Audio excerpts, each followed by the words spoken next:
That's right, ladies and gentlemen. This is the Happy Today podcast. I am Ryan Woods, otherwise known as Lady Maga USA when I'm all dressed up.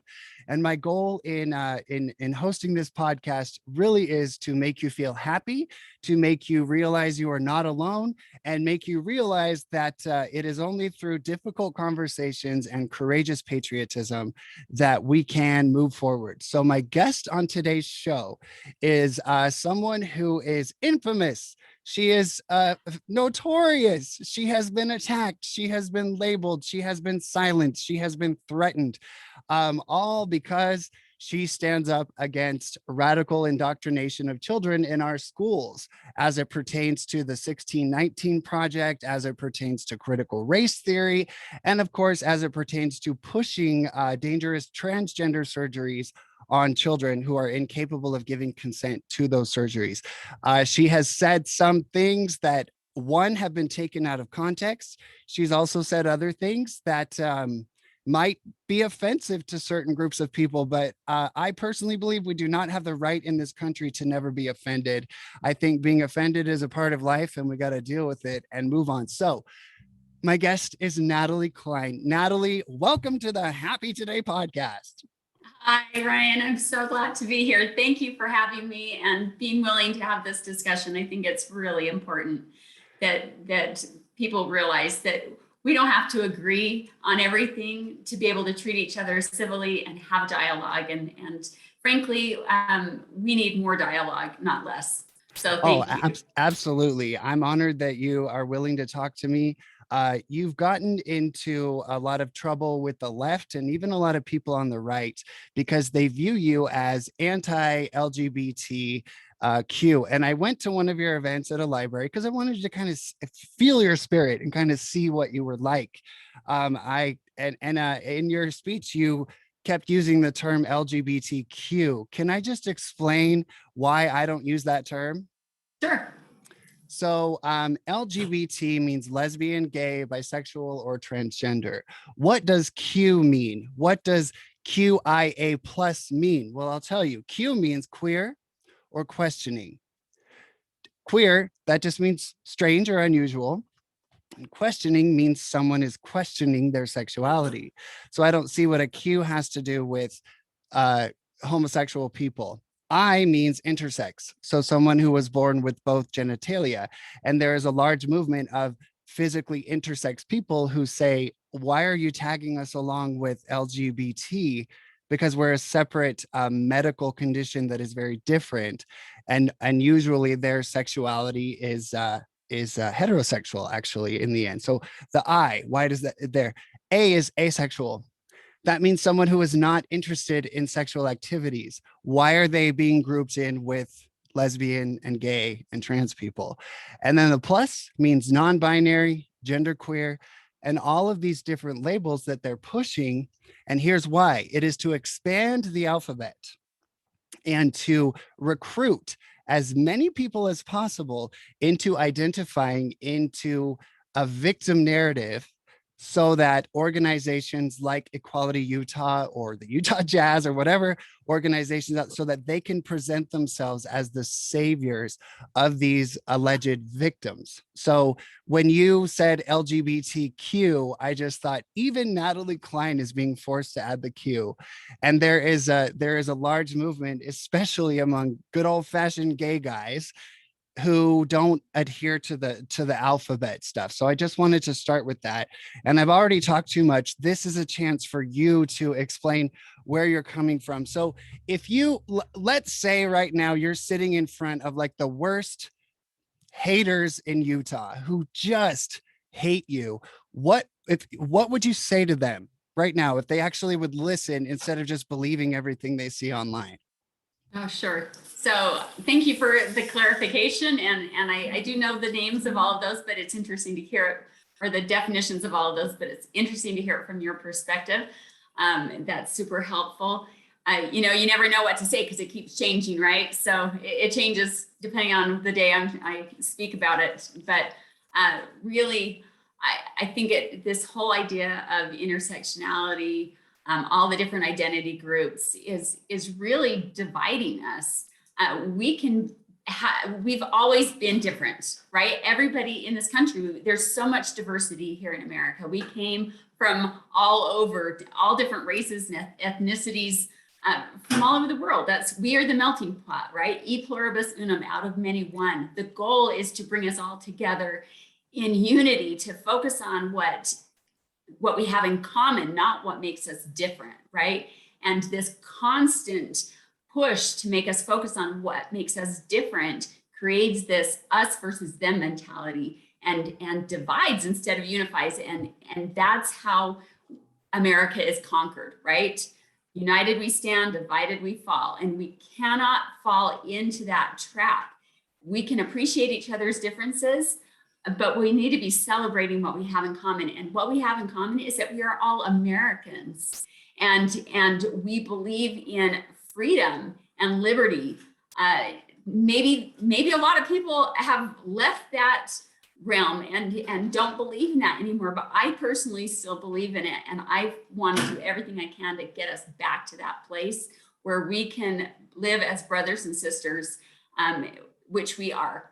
We are brothers and sisters, and I hold no malice towards anybody, except for those people that are hell-bent on sexualizing and indoctrinating our kids into this against their, I mean, most kids don't even think about these things until somebody plants the seed in their mind.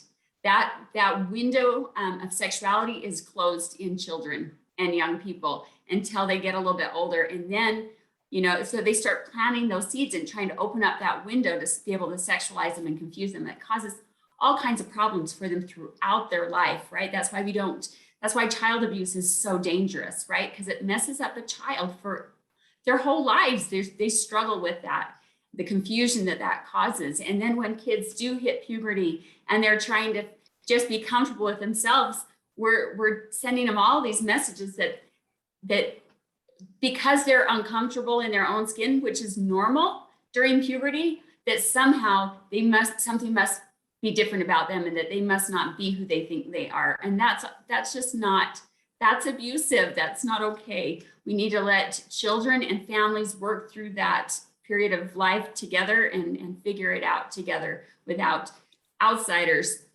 pushing their ideas on the kids.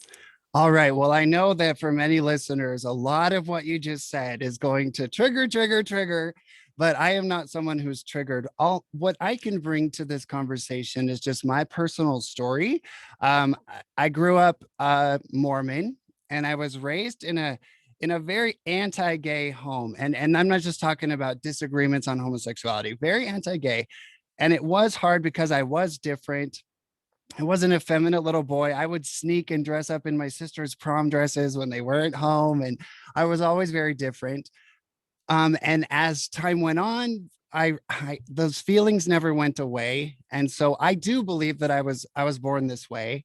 And I didn't, it was a time when the LGBTQIA movement wasn't so aggressive in talking about it all the time. So I grew up, I went on an LDS mission, and I came home and I realized, oh no, I'm still gay. And I went to some therapy to try and become straight.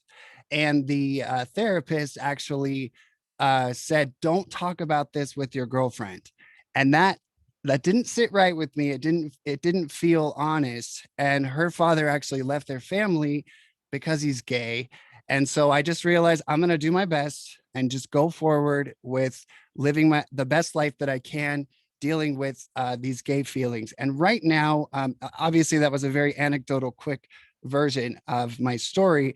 I've come to a place of peace and tolerance and respect for the religious freedom of the LDS Church here in Utah. And right now, there's just been this explosion of hate labeling the LDS Church, and especially Jeffrey R. Holland, a leader in the LDS Church, as anti-gay, filled with hate. And so, quite frankly, I'm an expert on this topic. I have been through the ringer. I've come to my own conclusions.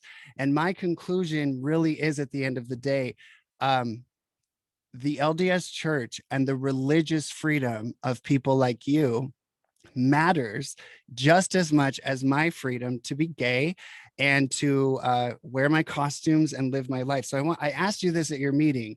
Can I ask you again if you believe in my American secular freedoms to live as I choose, or would you legislate your religious beliefs? Oh, I absolutely believe in your freedom to live your life the way you want. And I have no qualms about that. If people want to live that lifestyle, I don't have to agree to the lifestyle to allow you the freedom to do that. And just like you said, I want to have that freedom as well to live my faith, and we don't have to push it on each other. But you know, as the LGBTQ community or LGBT community would not want me to push my religion on them or on their children, nor would we want them to push it on ours. And that's where I've been standing up, because that's what's been happening. They're very much belief systems, right? Or religions. They're both, and right now they're competing for our kids, right? And that's what we don't want in the schools. We don't want to put children in the middle. It's like when a couple gets divorced, you know, they're warned to not treat their child as a pawn between the two opposing people that just got divorced, right? Don't use your child as a tug of war. It's dangerous. It's harmful to their development.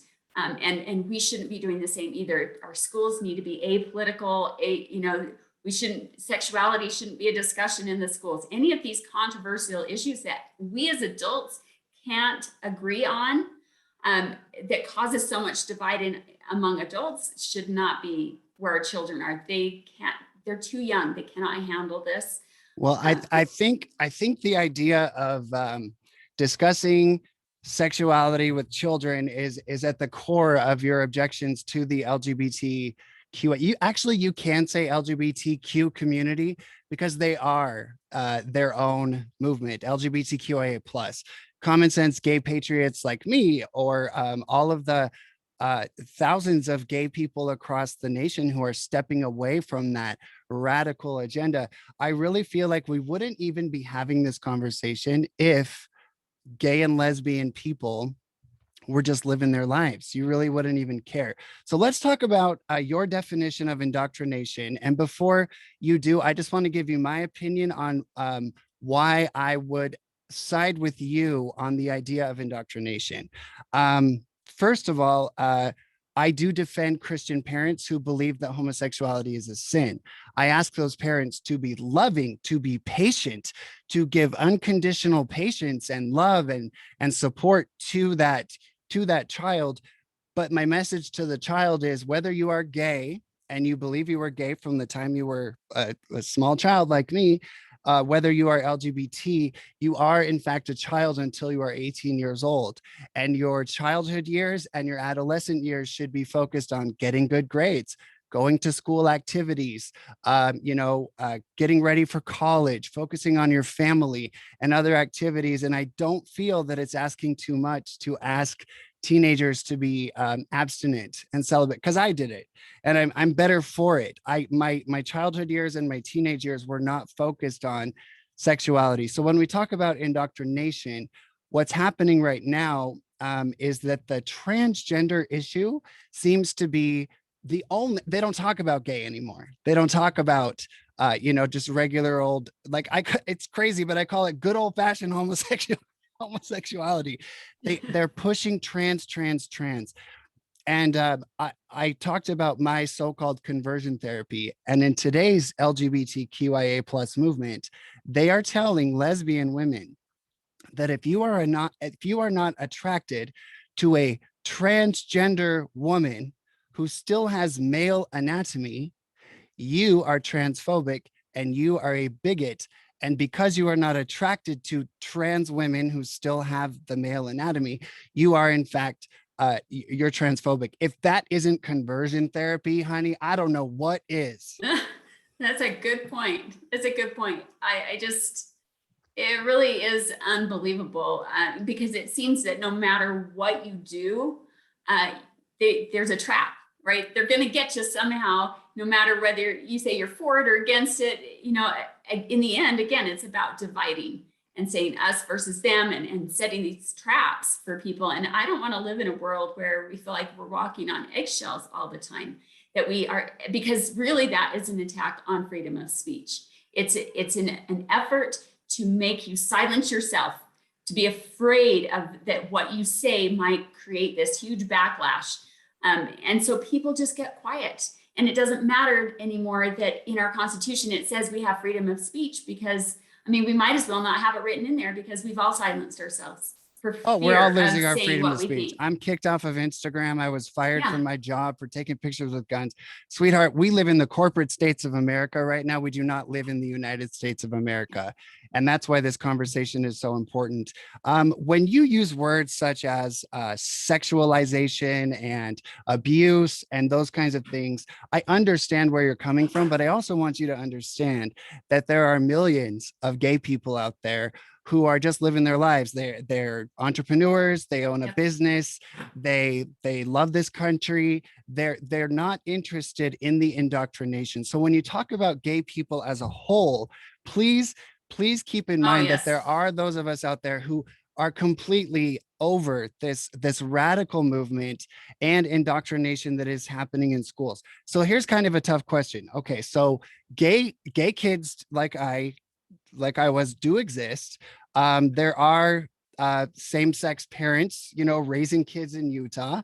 I know actually a Republican conservative couple from Idaho. They're as gay as picnic baskets, and they're raising their kids. And so it's unrealistic to think that kids are never going to be exposed to the idea that there are gay people in the world.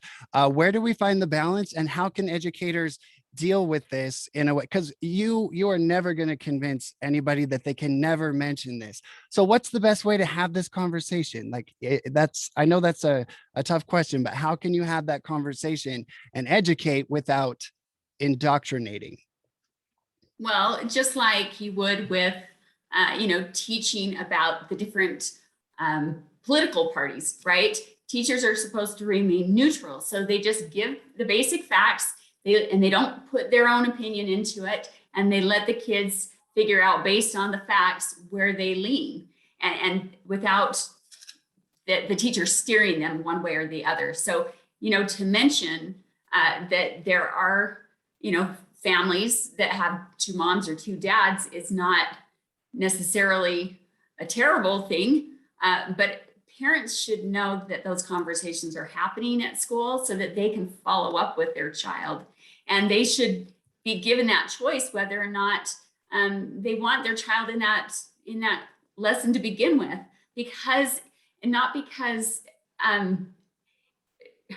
not because we're trying to vilify the one or the other, but it's something that is so sensitive of a topic that it really needs to be left to parents. If there's a child in the classroom that has two moms or two dads, they could send a letter home to the parents of the other students and say, hey, we have this exception in the classroom. And I know that the activists want to make these things normal and teach it as if it is no different than, and it's just as common as heterosexual marriage or families. But that's not the case. And that's not playing favoritisms or discriminating. It's just saying that it is the exception, and we cannot legislate to the exceptions, right?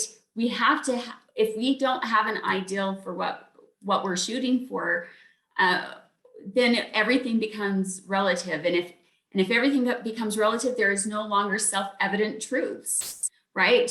And that is where we find common ground, is in our being able to recognize that there are self-evident truths, that man and woman create a child, right? You can't get a child any other way without a lot of stuff going on in the Natalie, lab, right? I have to cut you off. These days, men can have babies, men can menstruate. Women can wrestle in the wrestling matches, and as transgender. I mean, it's all over the place. I want to unwrap a little bit of what you said. So, Okay. I'm currently single, and I really don't date because quite frankly, there's nobody that I've come across who holds the same moral standards as I do of, monogamy. And I don't want to be with somebody who's been around the block. So I'm kind of single. But if I did meet someone and let's say they had a stepdaughter or something like that, and we went to a school, I personally would be offended if a letter was sent out to all of the parents in the class saying, oh my gosh, there's a gay couple and their kid is coming to our class and your children are going to be exposed to it. I think the first thing you said is actually the solution. Parents should have full access to all curriculum that is presented in schools, and they don't. Parents should understand the ins and outs of what is going to be taught about politics, what is going to be taught about same-sex marriage, what is going to be taught about sexuality, but they're not.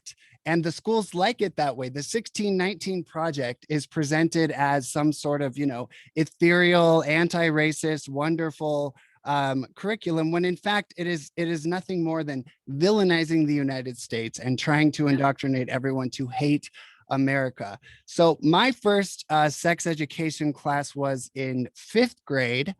They taught us the basics. I had not yet begun adolescence.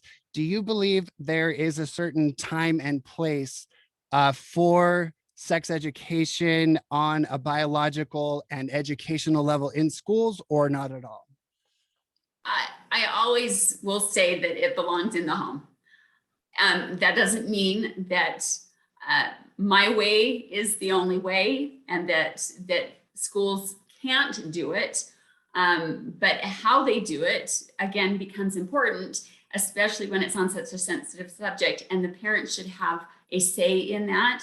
And maybe, they have 2 different versions of sex education in the classroom, and parents can choose which one they want, or if they don't want either, right? But ultimately, like you said, it should be the decision of the parent, because parents, that's the message I'm getting from you, is parental control. Right. And that is where I think we have a fundamental divide. This last session of our legislature, they did a parental rights resolution, and to bring forward all of the laws that are already in state code, just bring them to the forefront to remind people that parents are the primary, and that the school and the state are secondary, and to be supportive of the parents. That was done intentionally to remind people that in Utah, parents have the final say, right? But you'll notice that there was a whole cohort that did not vote for that resolution, even though it was just affirming what is already in state law. And those that voted against it are all Democrats, meaning there are 2 different mindsets here. Those that believe that the children belong to the parents, and those that believe the children belong to the state, and that the state knows what's best for the children, or that, and those that believe that they belong to the state will always use the poor parents as their reason for forcing this on all parents and all children, right? They'll take the exceptions, and instead of dealing with the exception and finding a way to support those families that struggle, they're going to make a blanket rule that says we know how to do it best and parents don't know how. And in fact, they put forward the idea on many occasions, like with the new second step social emotional learning program, where in the curriculum, the teacher is supposed to ask the students to reflect on whether their parents are internal or external roadblocks to their education. Oh, honey, we've seen the video of the teacher. I believe, I don't know if it was in Utah. Was it in Utah where she said, your parents are stupid. They're dumb. They're dumb. So she is putting herself forward as the authority on these children. And I concur. I believe in parental rights. And I think the solution really is to allow parents the opportunity to say, okay, in this school, when you talk about political parties and you talk about the different types of families out there and the way people are living in our country, parents need to know how it is presented. And that way they can have that conversation with their kids when they come home. Now, to any listeners who might think that, I'm an internalized homophobe and I hate myself, and that's why I'm talking to Natalie Klein. That's one of the #1 critiques I always get. I just want to say, for the record, I believe I was born gay. I've always had these feelings. I live my life openly talking about that, and my sexual identity is not my primary identity, and that is why I resent identity politics and intersectionality, because it pits me against everybody else and it divides us. So what I agree with you, Natalie, is that school should be for the ABCs, and schools should be for 1, 2, 3. And if they're going to discuss anything that they know the parents might consider controversial, parents should be made aware. And I know we can 100% come together, even if we don't agree on everything as it pertains to gay. Critical race theory and the 1619 Project, the anti-American indoctrination of our children, to me outweighs all of the LGBTQ issues right now, because without patriotism and a full understanding of our country and why it matters and why freedom matters, really nothing else matters. That's why I would defend your free speech, even if I totally disagreed with something you said, because without free speech, we can't even have the conversations to talk about these issues. So I am a free speech absolutist, and I believe that you don't have the right to be offended. So that's why I'm talking to you. So really quick, I want to ask you a little bit about how to handle the issue of bullying. So when I was a kid, I was always called an FAG. I was tormented because I was a little tap dancing show tunes kid. I was in, all the school Sunshine Generation and Choral Explosion, and any chance I had, I was performing. So I was clearly this little like glittery, flamboyant kid. And I went through torment as a little kid. I'd be afraid to go to school. And by the time I reached 6th grade, I knew I was going to go to junior high. And kids rode their bike past me and smashed eggs on my head. And I was afraid to walk home from school. And they said, once you get to middle school, you better watch out. So my mom actually had to get a variance to another school because of that bullying. And I did not identify as gay. I was just different. So a lot of people are going to say that you are enabling those who believe that a gay kid is bad to be bullied. What is the solution as an educator? What is the solution for bullying in schools?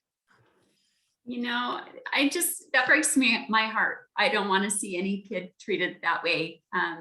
Our children need all the love and support that they can get. And when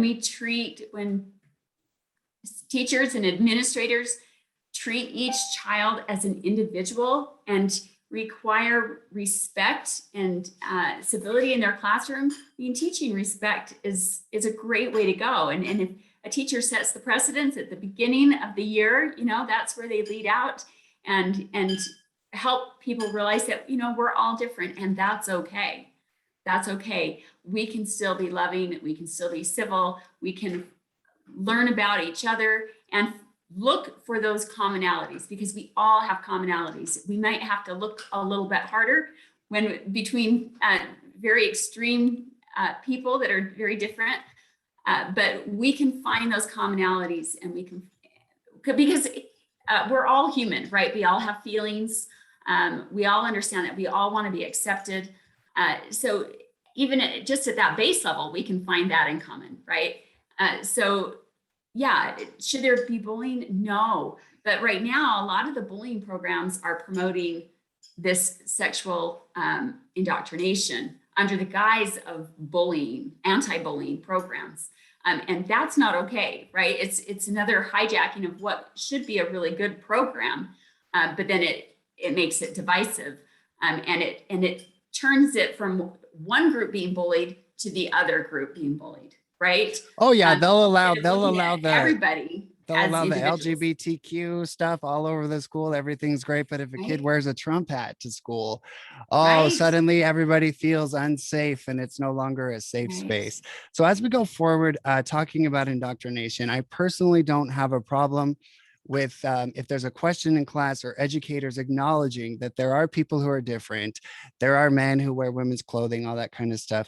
I don't even think you would be that worried unless uh, unless there was a way around this radical indoctrination, especially about transgender issues and pushing these trans surgeries on children. At the end of the day, I think we can come to an agreement on how to deal with the gay issue, how to talk about it.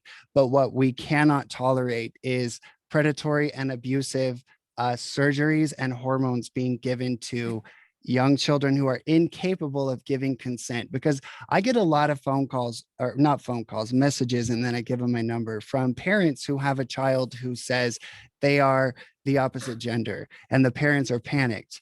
And I just say, okay, well, you got two ways of dealing with this. One, you are going to be that child's safe space, and you are going to be the person they turn to, or they're going to go to the LGBTQIA plus radical movement online and at their school, and they're going to tell them to alter their body. I say, let your kid experiment. I don't think there's any super harm in wearing a dress or some nail polish. I do think there is irreversible harm in injecting children with hormones and allowing them to go through those surgeries. And so for me, I am in public as an openly, flamboyant drag artist. And within my own family, if ever people ask me or they have kids or whatever, I explain it very simply. I say, do you like Halloween? You could be Dracula, you could be Frankenstein, you could be a pony, you could be a unicorn. I just love costumes and I love dress up. I feel like when you're talking with kids, you can very easily just address topics without pushing an agenda. And I don't have the agenda of confusing the genders. I believe there are two genders. And so when they go into the schools, if it was just about tolerance and love for LGBT people, maybe that would be okay, but it's not. It's about Marxism. It's anti-American. It is not about inclusion and tolerance. It's anti-Christian. And quite frankly, it's anti-traditional family. That, the Black Lives Matter movement openly said that they wish to dismantle the American family. And so if they were just saying, hey, tolerate us, hey, we want to get along, we're all Americans, that's a very different story than pushing the Marxism and the American hatred onto children in our schools. So a friend of mine, she did not want me to do this podcast. She said, Natalie owes the world an apology for the things she has said, and so does Jeffrey R. Holland. And I personally disagree with that. So I want to talk a little bit about a social media post that you shared. It's all over the media in Utah. And I want you to tell me what it was, why you shared it. And then I'd like to give you my perspective on what happened. Sure. So let me just share a little something first to lead up to that. Right now, our board, and I'm not speaking on behalf of the board today, just so people know. Natalie is not speaking on behalf of the board. She has the right as a private citizen, as is listed in their bylaws. So Don't go out there and say that she's violating things when she's not. Yeah. So in our new rule that we passed on professional learning that was supposed to do away with critical race theory, which it obviously has not, part of that rule requires teachers to use strategies of inclusion. Okay, this is a term that is used that most on the board, I don't think, realized. It's sold as we want special ed kids to be included in the regular classroom, right? But as soon as it gets passed, it always becomes about LGBT inclusion. And so now schools are teaching these strategies of inclusion, including in Salt Lake City School District, they had a meeting, a 3-hour meeting with their teachers teaching about LGBT inclusion based on our rule, right? This is what they cited. And at the end of it, they gave every one of them a rainbow flag and told them to put it in their classroom so that kids knew that that was a safe place and that they would feel included, right? And welcome in the classroom. You can't have it both ways, right? So if you are going to have the rainbow flag, then you're going to have to allow for a Christian flag or a family or a flag that represents a traditional family, right? With a mother and a father, a straight flag. How about we have no flags or, except for the American flag? I think that's a pretty simple solution. That's all inclusive, right? And so these strategies of inclusion. Well, the other side of that is that it implies that if you don't have a rainbow flag in your classroom, that your classroom or you as a teacher are not a safe place for this student or a safe space, right? And so now it's a way of coercing all teachers, whether they agree with this or not, to put the flag in their room, right? Otherwise, they'll be, you call will them, comply our way or the right? highway. Otherwise, you're hateful. It also implies that classrooms were not safe before that, which is not true. These classrooms are made safe by the teacher and how they treat individual students, if they teach and treat them with dignity and respect, regardless of who they are. And it teaches kids that if somehow something doesn't go their way, they can blame it on the teacher and say, well, they didn't give me a good grade because I'm gay or I'm trans. Well, they pull the race card, they pull the gay card. Can I just ask you, every time you talk to an educator, on behalf of a little flamboyant gay kid, literally, like, I would try so hard to fit in, but I just was spinning and twirling and dancing and everything else. So when we talk to educators, I had a teacher, her name, I won't say her name, but she was my music teacher. And deep down inside my heart, I knew she loved me. I knew she was proud of me. She would sign my little, end of the year book with words like, you're gonna go so far. I can't wait to see your name in lights. You are amazing. And I think that most educators go into education because they love children. And I basically, if you're a teacher out there, and I'm sure you do have your little kids who are totally different. You do have that little boy who is just spinning in glitter all the time, and he's all over the place and clearly probably gay. I don't think you have to discuss sexuality with him, but I do think you should tell him, hey, you are really creative.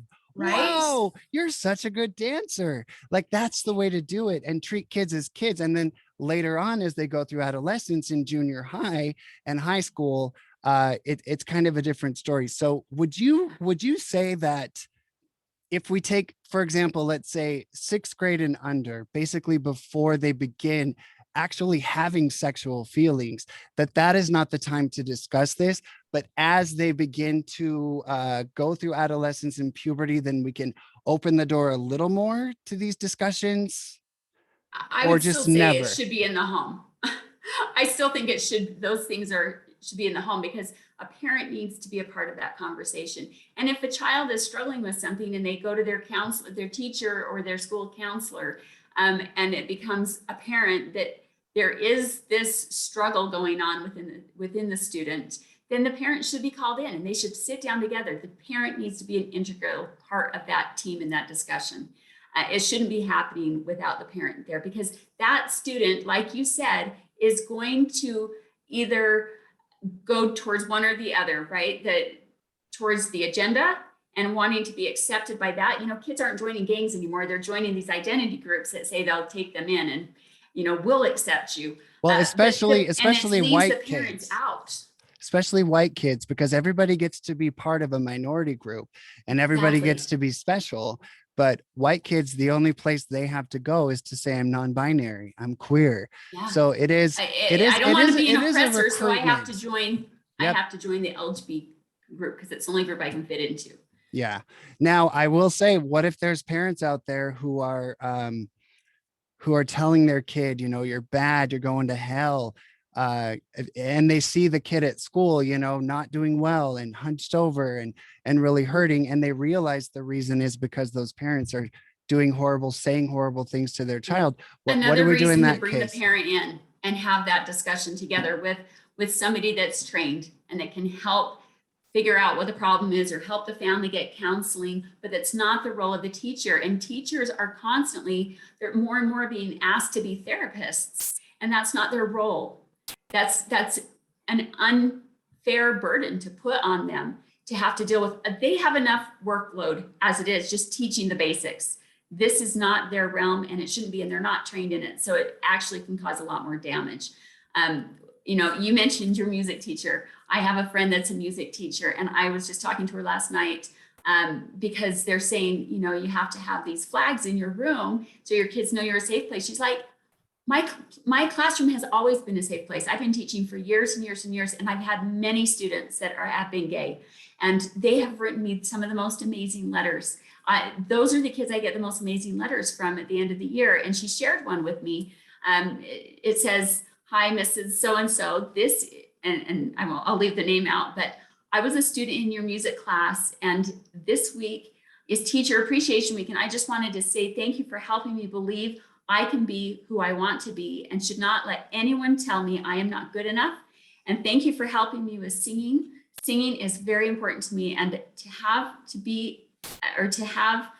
you by my side during it all makes it 1,000 times better. I miss you so much and hope after this is all over, I can see you again.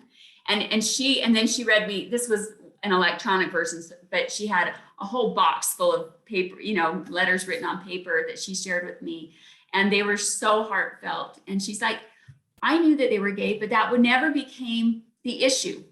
It was always about the subject and how they could be better in that class subject. And they were amazing kids. And does she subscribe to that lifestyle? No, but she could see their divine worth and could appreciate that and help them become their best selves. And sometimes she was the only one that treated them that way. But if a teacher's treating them as though they have worth, again, teachers are all about modeling to other students, right? Right now they're modeling in ways that could be considered harmful by being inclusive and welcoming and using these strategies of inclusion. Okay, we got to talk about the model. wording there. The word Okay. inclusion is a wonderful word. We want people to feel loved. We want Yes. them to feel included. But Keep that's in not how mind, it's being used. exactly. Keep in mind, anybody listening, Natalie might sound like some sort of monster because she doesn't want so-called inclusion training. But when you look at the inclusion training, what is actually in that curriculum? And this is Right. why parents have to know exactly what the 1619 project is. And can I just read a couple of the titles of the books written in the 1619 project so that parents out there can know? Because the gay issue and all of that, it's obviously very complicated. We could talk forever about my experience, your views, all that. But what we can and must come together on is the idea of indoctrination in schools of any sort. And right now, critical race theory is one of those things. And I want to talk about the bills coming up in Utah that deal specifically with LGBT. But just so everybody, I'm involved in politics and I barely knew about the 1619 project. Most people don't even know what is in these so-called sugar-coated things like anti-racism training. That's great. Nobody wants racism. And of course we don't. Sounds so nice. They're an iron fist and a velvet glove out there to fool you and make it sound flowery. So here's just some of the books in the 1619 project, because Natalie is going to be called a racist. She's going to be called a radical. And the LGBT issue is just one aspect of what she's talking about. She's talking about the ultimate goal. So one of the books was America wasn't a democracy until Black Americans made it one. American capitalism is brutal. You can trace that to the plantation. How false beliefs in physical racial difference still live in medicine today. What the reactionary politics of 2019 owe to the politics of slavery. Why is everyone always stealing Black music? How segregation caused your traffic jam. Why doesn't America have universal health care? One word, race. Why American prisons owe their cruelty to slavery. So basically the entire thing is just, it's about dividing us and it's about making people hate America. And when it comes to the LGBTQIA indoctrination, it's the exact same thing. They want to tell kids, America is against you. Everyone hates you. Christians hate you. The Mormons hate you. Everything is against you. And that's what we're talking about when we talk about indoctrination. It's not just about, hey, we're all different. Some of you may feel differently in your heart. Some of you may dress differently, but we're all in this together and we're here to learn. And in my classroom, you are welcome. We love you. And you know what? We are going to treat everyone with respect. Like, it really is such a no-brainer when it comes to how this could be handled. So the indoctrination is just going way too far. And at the end of the LGBTQIA indoctrination that they are pushing is not tolerance and inclusion. It is in fact Marxism. They're open about it. they're completely open about it. Did you have a little interrupter there? Oh, just I'm not in a Get out, private get room, out. so. No, you're okay. I just wanted to say that those people out there who might be hurt by what you said and believe that you really don't believe in tolerance or respect for gay people. One of the challenges as a gay person in this world is that if you are openly gay, your so-called sin is out for everybody to see. And a lot of people judge and say you're going to hell or whatever they say, while their sins are hidden behind closed doors. So I don't appreciate the villainization of gay people, and that's why I wanted to talk to you as a gay person. And can I share, this might sound weird, but can I share why I believe gay people exist? Go ahead. Okay, well, so in this world, um, gay people have always been around, and we are different in many ways.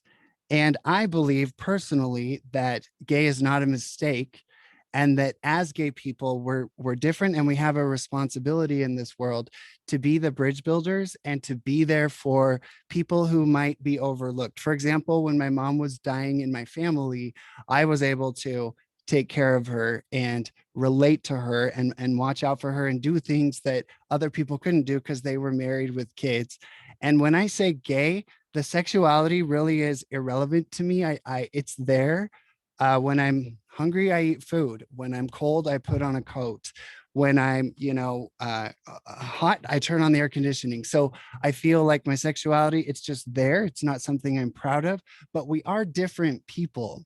We tend to be more creative. We tend to be more artistic. So I feel like we have so much to offer the world, but I feel like the LGBTQIA radical movement cuts off the positive elements and overshadows everything that's good, like the pride parade. If they're out in the pride parade waving sex objects in the air, or they're pushing drag queen story hour in a library, teaching children to twerk, or doing strip shows, or like we saw in London, someone was in the library with an actual male anatomy costume, and it was terrible. So I feel like gay people are special. We do have so much to offer the world, and the radical elements are destroying people's perception of gay people. So I would ask you to keep in mind that there are those of us out there who do not have an agenda to convert children to homosexuality or sexualize them, but I will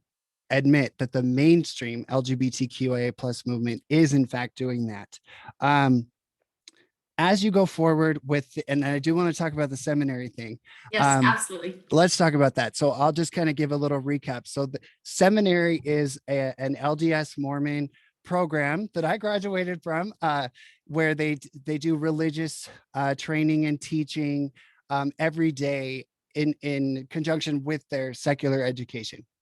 So a teacher in Utah put up a flag. I will not call it the rainbow flag because it was not the rainbow flag. It is the new altered flag that has a black stripe for Black Lives Matter, a brown stripe, a weird black triangle thing, and a trans flag, all in one flag. The rainbow was meant to represent all people, right? A very nice symbol, whatever. She put up that flag, and I guarantee she doesn't know the message behind that flag or how that flag came about with the Marxists who are pushing that. And she said, all LGBTQ students are welcome in seminary. And this is a Mormon institution, not a public thing. It was a private Mormon school. And Natalie made a post about it. And this is a touchy, hard subject. So Natalie, tell us about your post and your feelings and opinions on that specific occurrence. Sure. So part of the problem is that it went public, and it was a private post on my personal page that was never meant to go public. But somebody took a snapshot, a screenshot of it, and posted it on their public account and attached Elder Holland's words that he had spoken that day, that said, "Time to get out your muskets," right? My post didn't say anything to like that at all, right?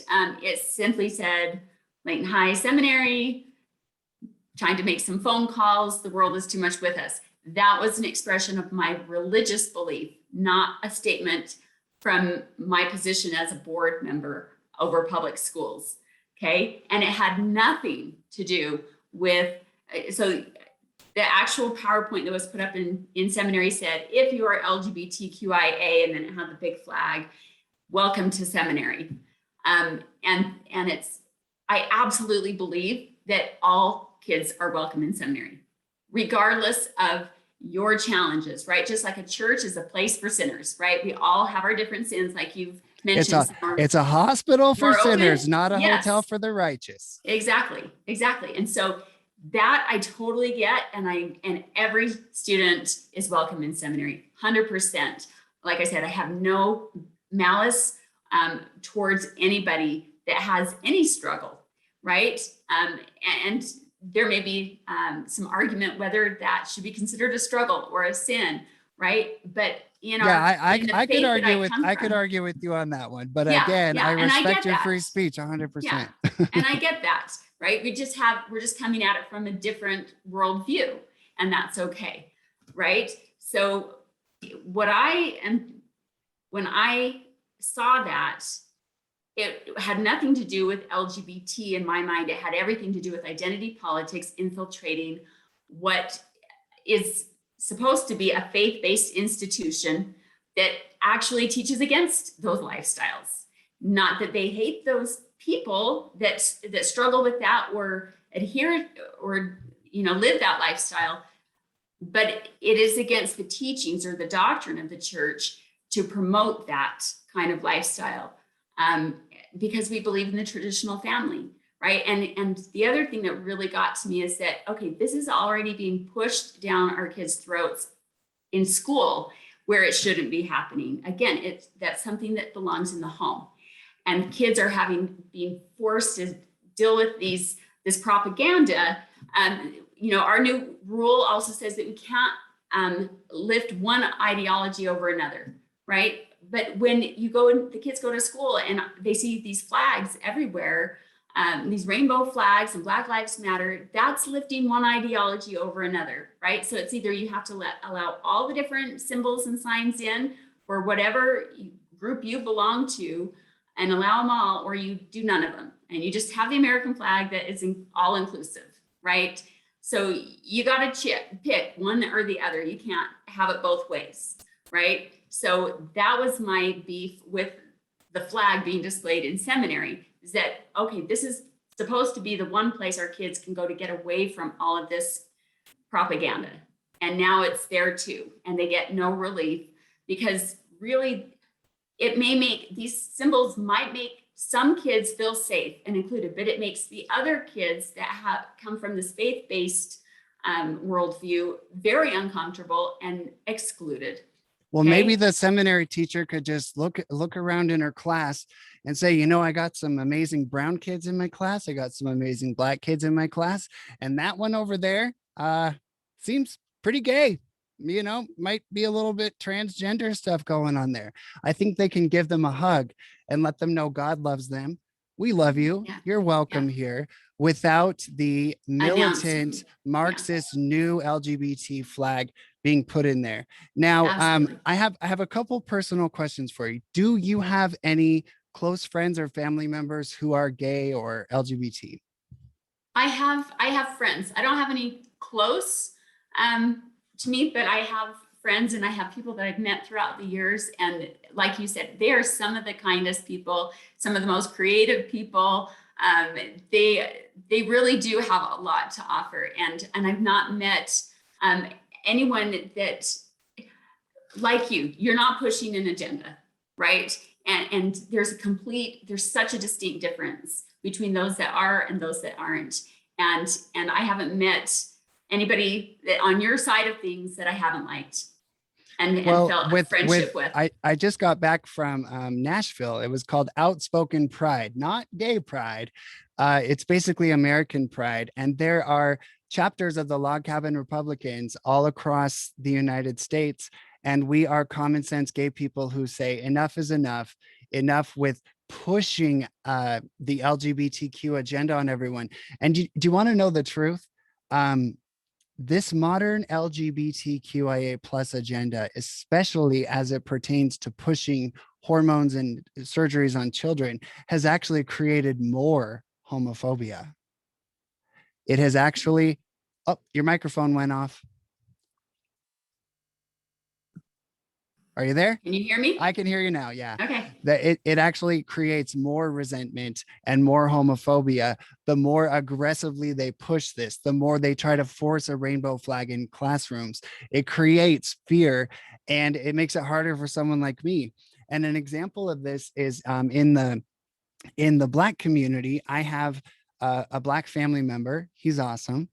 But because of the hip hop culture and because of Black Lives Matter and other things that are just so aggressively being pushed in the name of race, he's actually finding that it's making people more racist and more resentful because, again, the message is division, division, division, divide, divide, divide, when really we should be coming together as Americans under the American flag.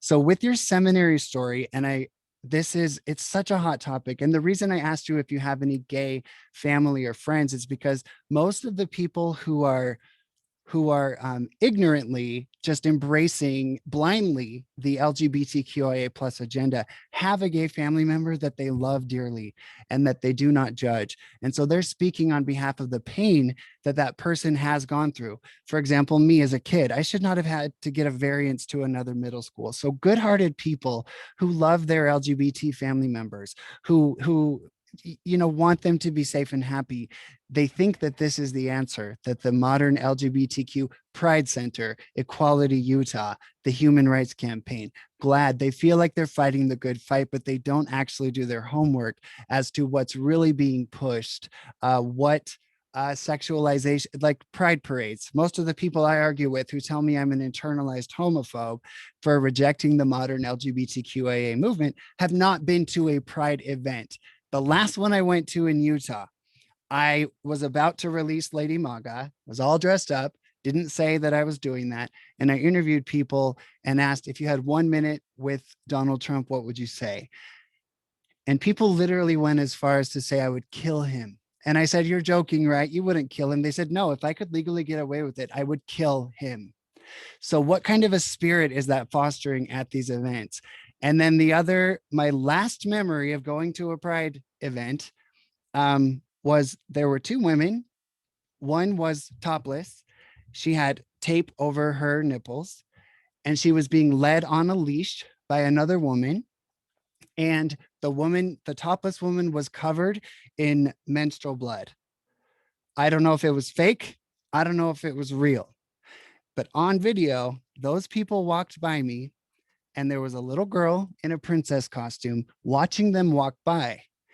And infuriating moments like that are what push people like me to say enough is enough, you guys. You do not speak for me. You do not speak for dignified, wonderful, creative, good gay people across our nation. This is going too far. And it's people like them who create hatred for people like me. It is not the Christians. It's not the Mormons. All my best friends are Mormons. I think a lot of them believe it's a sin. They love me. I love them. We get along. That kind of behavior is what we're talking about. Right. And so teachers giving extra credit for their middle schoolers to go to a pride event, what are they going to be exposed to? So this is why I've stepped away. And I know that things like that are the reason why you are wary of LGBTQIA indoctrination. I don't think you're wary of your gay neighbors who have a beautiful yard and run a bakery and, make the most fabulous Halloween display every year in your neighborhood. We're not talking about them. So I want that to be very clear. And with the transgender issue, do you believe that legally an adult person should be able to go through the surgeries and the hormones and call themselves the opposite gender socially? I think as an adult, you have that right.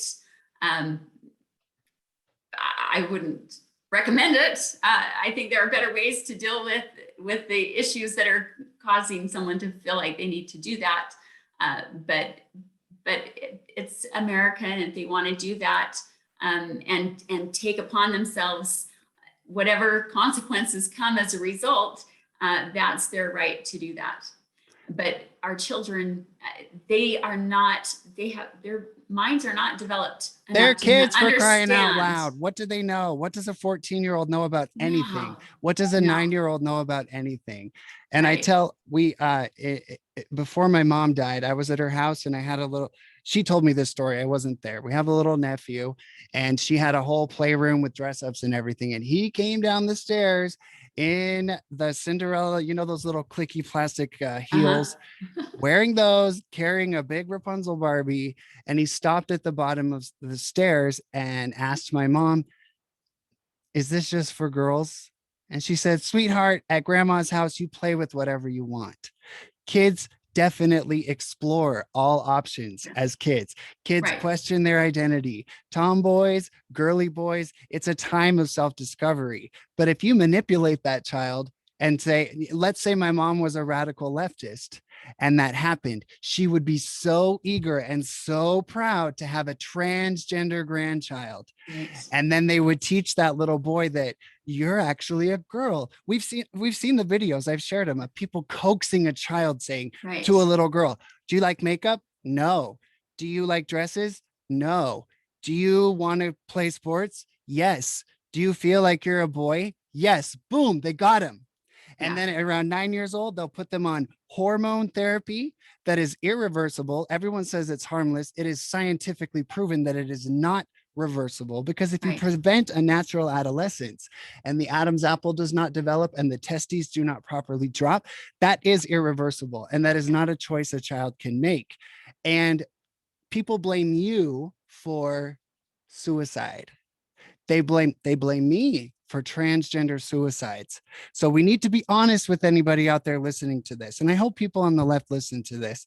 When it comes to suicide of transgender people, people like Natalie and myself are being emotionally blackmailed into believing that our beliefs and our stance on these issues are creating suicide. No, if you are 10 years old and you believe you are in the wrong body and you are injected with life-altering hormones during the most difficult time of life, which is puberty, and you fundamentally believe you're in the wrong body and everyone around you is telling you you're in the wrong body and you're taking hormones that affect you mentally and emotionally, you are very likely going to feel suicidal. Yes. And it is not the fault of Natalie Klein or Christian churches. It is the fact that these parents abusively drug innocent children and do that to them. And just really quick, back to the seminary topic, you probably got to go. We could keep going and we could actually do a follow-up interview because I feel like there's so much more we could talk about. But the flag in the seminary room, I agree with you for defending the fundamental doctrines of the Mormon Church. The Mormon Church teaches the traditional family is the ideal, that homosexuality is an aberration, whatever that is church doctrine. And by the way, everybody who thinks the Mormons hate gay people, it is a lie, it is false, and they have updated their policy. Like when I was in the church, the pamphlet said homosexuality is an abomination before God. Now it says, if you struggle with same-sex attraction, talk to your bishop. So they have made strides in making sure that people are not hurt. But where do we draw the line, Natalie? The Mormon Church and Jeffrey R. Holland and seminary, do they have the right to have their beliefs? Do they have the right to believe homosexuality is a sin? Do they have the right to have a no homosexuality policy at BYU? My answer is astoundingly yes. Because private churches and private institutions have the right to uphold their doctrine. And if we want to have conversations about how to mingle, how to find a balance, how to love one another, how not to judge, that's all wonderful. And we're doing that, you and me right now. Yes. But what we cannot do is allow the radical LGBTQIA infiltration into the church, because their ultimate goal is not tolerance and inclusion. Their ultimate goal is to make it illegal hate speech for any Christian church across this nation to preach at the pulpit and say, We do not embrace homosexuality. We love our gay brothers and sisters. They're welcome to come to church. We're not going to judge, but our church, this is our doctrine. So I stand with religious freedom. And at Brigham Young University, there's all this, they vandalized the Y on the mountain and they're trying to change the church. No, change yourselves. If you're not cool with BYU, nobody 18 plus going to BYU, you're a grown kid, you're a young adult. You have many other options out there. And I left Brigham Young University. Would I like them to change their policies? Honestly, I don't know, because this is America.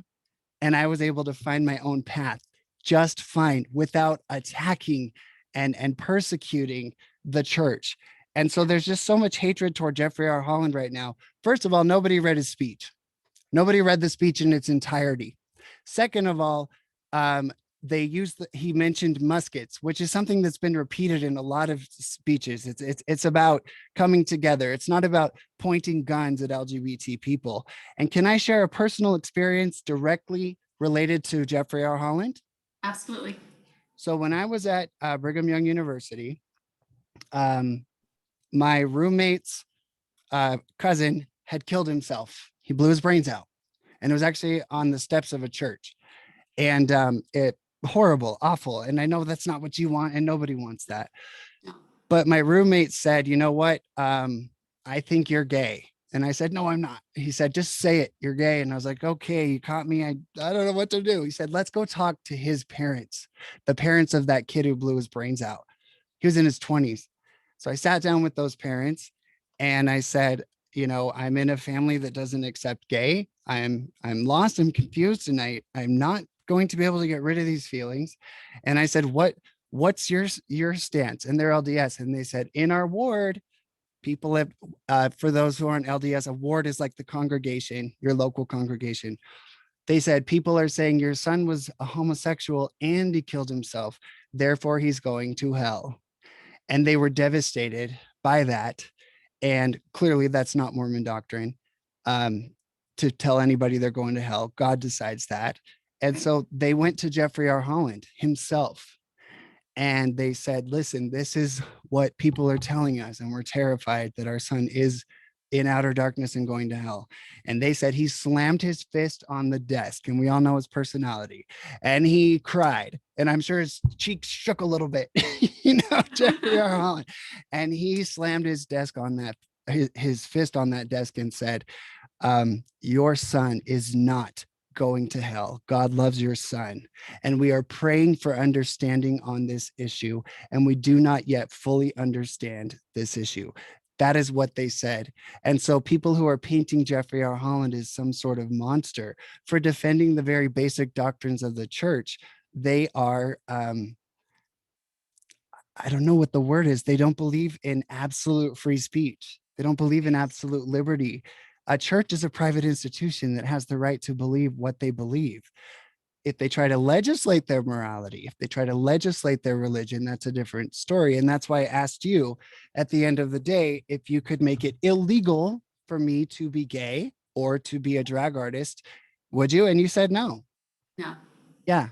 No, we have to have our freedoms, or we're nothing. The very idea of America is gone if we take away those freedoms. And yet, in the name of freedom, we're being forced to accept and practice certain things in the larger society right now. And that is anti-American. It's not true freedom. If we want to talk about freedom or equity or inclusion or any number of these words, we have to be able to have an open and honest conversation about what they actually mean instead of how they've been twisted to push an agenda. Yeah, absolutely. And in the upcoming legislative session, we are once again going to revisit two very important issues that are near and dear to my heart.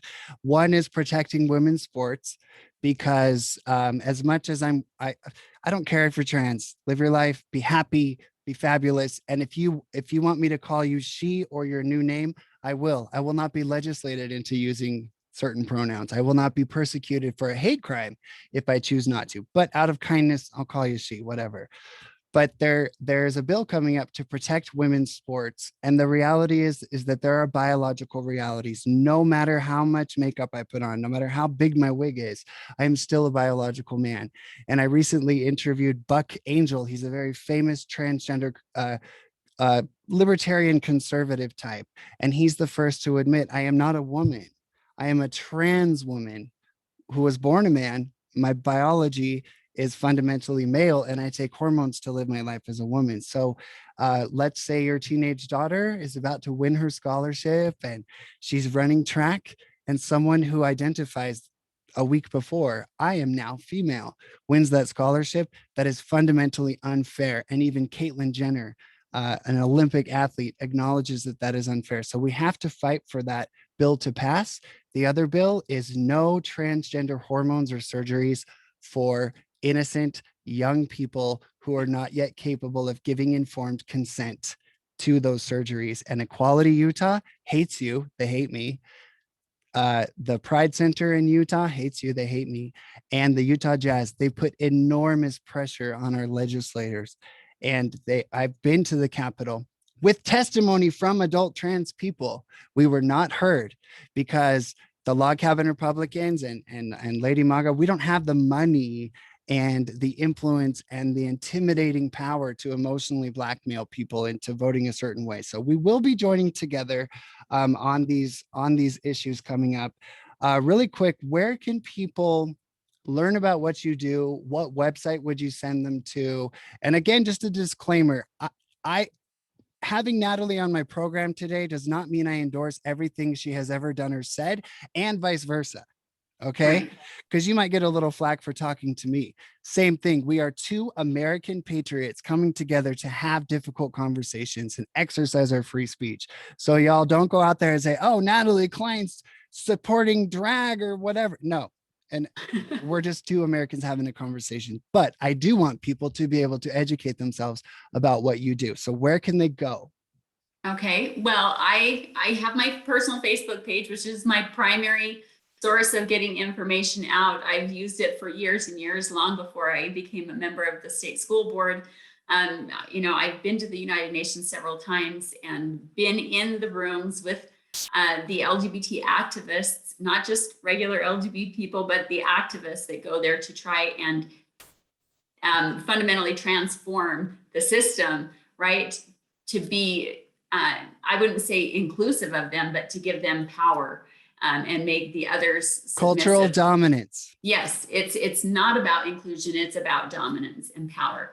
And that's where I first learned what this agenda is, when I sat in the room where I'm the only one that is not one of them. And so they're talking very openly about their strategies of we won't stop until this is in every classroom in America. And then they laugh and snicker and joke with each other about how they're playing the people and confusing the whole gender thing, and they just get a kick out of that. And it's like, okay, wait a minute. If this was sincere, if you had a sincere struggle, that's one thing. But where you are creating this to then push on people for your own purposes, that's wrong. And that's where I was like, okay, I have to speak up, because these people will continue to push until they convert our kids to their lifestyle, right? It's not about inclusion, agenda. it's about exclusion of ideas they disagree with. That is Right. so obvious. So you said your personal Facebook. Do people have to add you as a friend, or do you have a public? You have to request to be my friend, and like anybody else, I'm selective of who I choose. You can go to my public official page. That's Natalie what I'm J. asking Klein. for. I don't want you to add Natalie random J. people. Klein.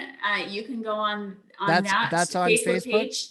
Natalie That's my J. official Klein. Natalie J. Klein. That's my public. That's official. Klein with a C. Okay, so people can educate. Now I know and that anybody can follow me on there, but even on my personal page, I try to be very transparent with where I stand on these things. I'm not trying to, hide my views. I put them out there, and I put the articles that inform my my views up there, so anybody can see them. That doesn't mean just anybody can Right. you And know. then on your personal page, you also put things as public, right? So that people Oh can see yeah. certain, okay, gotcha. Oh yeah, So anybody can go that's, on there and see anything that I posted that is public, that I made a that's, public post. so So that's where you you can can see where find, exactly where I am. And I think that that's important for elected officials, especially, to share their views on all of these things and not apologize. And if you don't agree, then you can vote me out at the end of my term, right? That's yeah, but how you won representative overwhelmingly. democracy works. If I'm correct, you won overwhelmingly, right? I did. So you Almost are, 70% of the vote. yeah, you are properly Yeah. representing your And constituents. well, and people say, well, that's just because you have the R behind your name. But I ran a very open campaign on these issues. I didn't play just neutral until I got elected. You can go back to all of last year and I've been posting this stuff. It just wasn't until I was sworn in that I got all the backlash that All right. hasn't stopped. So, but I appreciate having these conversations and I'm very open, happy to discuss as long as it's in an environment where there's Where we're diversity of respectful. thought is respected. Have you had any other LGBT people? By the way, I'm not LGBT. I'm not lesbian, gay, bisexual, and transgender, and I don't necessarily speak on behalf of an entire community. But have you had any other openly gay people like me actually want to sit down and converse with you, or do they just attack you? So far, it's been attacks. I've had a few parents reach out, um, but I haven't sensed that there's the genuineness or the honesty behind it. And I'm not going to put myself in a den of wolves when I know that the conversation is just about, how to trap Natalie, right?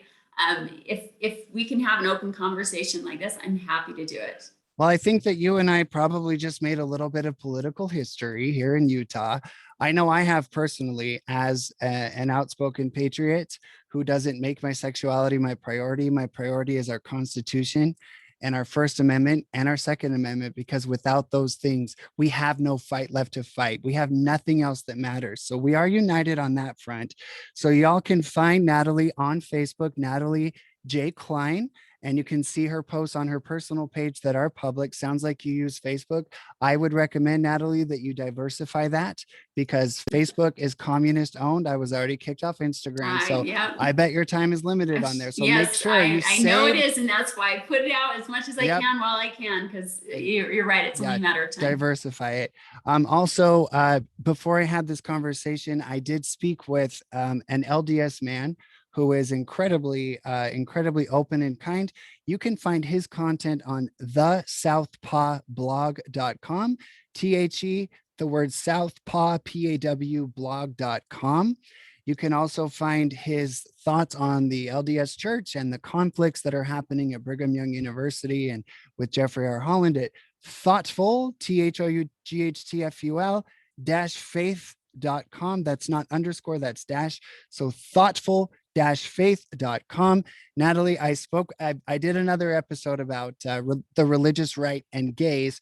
Can we get along? He has a phenomenal perspective. And so I talked to him just as long as I'm talking to you, because this is a hard issue and there's a lot of hurt feelings. And there are a lot of people out there who love their gay family members and they feel that the church is attacking them when in fact they are not. And last but not least, if you enjoyed this podcast, number one, please share it. And if you see this video on YouTube, please share this video. And if you want to support my podcast, you can just visit ladymagausa.com, LADYMAGA and you can contribute to help me continue this message. So Natalie, I just want to thank you. By the way, girl, your makeup is on point. You look very beautiful. I always notice you go for a dark, dramatic red lip and it just highlights your smile. I just think you're a very beautiful woman. I don't think you are my enemy. I do not think you are the enemy of LGBT people. And I feel like we touched on a lot in this conversation and I feel like we could expand, but I hope that anybody listening rethinks their definition of you as some sort of monster. So, and me too, we're both, that's why I related to you, because I've had my events canceled by the left. I have been in Salt Lake City Weekly, totally just defamed. And by the way, I read all the articles from the Salt Lake Tribune about Natalie Klein, and I follow the Salt Lake Tribune on Twitter. They are a leftist propaganda lying machine, whether it's vaccines, whether it's COVID, whether it's children in masks, whether it's Natalie Klein, or whether it's Trump, and especially when it comes to the Mormon church. They are nothing but anti-conservative and anti-Mormon. So we need to call them the Salt Fake Tribune. Natalie, is there anything you'd like to say before we wrap this up? Oh, I just am grateful that we could have this conversation. And I hope that we can continue it, because I think that there can be a lot of healing by us engaging in this important conversation for all people. Because I mean, it comes back down to our constitutional rights. And if we want better solutions, we need more speech, not less speech. The only solution to bad speech is more speech, not censorship. The only solution to hate speech, so-called hate speech, is more speech, to shoot down those ideas and say, that's wrong, that's bad. But anytime we silence any speech that we consider bad, it's a dangerous day. If I saw that a communist activist near a conservative rally had eggs thrown at them, or they tried to shut them up in a violent way, or shut down their page or their website, I would defend that communist. Yeah. So, and violence is never the answer. Violence is never the answer. And hate speech, I grew up in a home where we weren't even allowed to say the word hate, like, because we would overuse it. We would use it like, oh, I hate you. And we'd say it in a way that we didn't really mean it. It just became an easy thing to say in a moment of frustration. And we were taught that hate is a really strong word, right? Well, so make sure that you actually mean hate when you say hate. Right. And hate speech, I mean, right now it's just being defined as anything that I don't agree with. If you say something I don't agree with, you're using hate speech. Right now it's saying only women have a uterus. That's hate speech, literally. Right. You'll get deplatformed. Just biological truth is now considered hate speech. Or factual information about politics. Yeah. So, okay, well, I hope to see you soon in the future. God bless you. Great. And everybody, thank you for listening to this podcast. I hope you enjoyed it, and go forth. And I'm saying this to Natalie as well. We are in a very difficult battle. It weighs us down. Our hearts break every day as we see what's happening to our country. But go forth and be happy today, because you are not alone, and God is on our side. So be happy today, everybody. Thank you.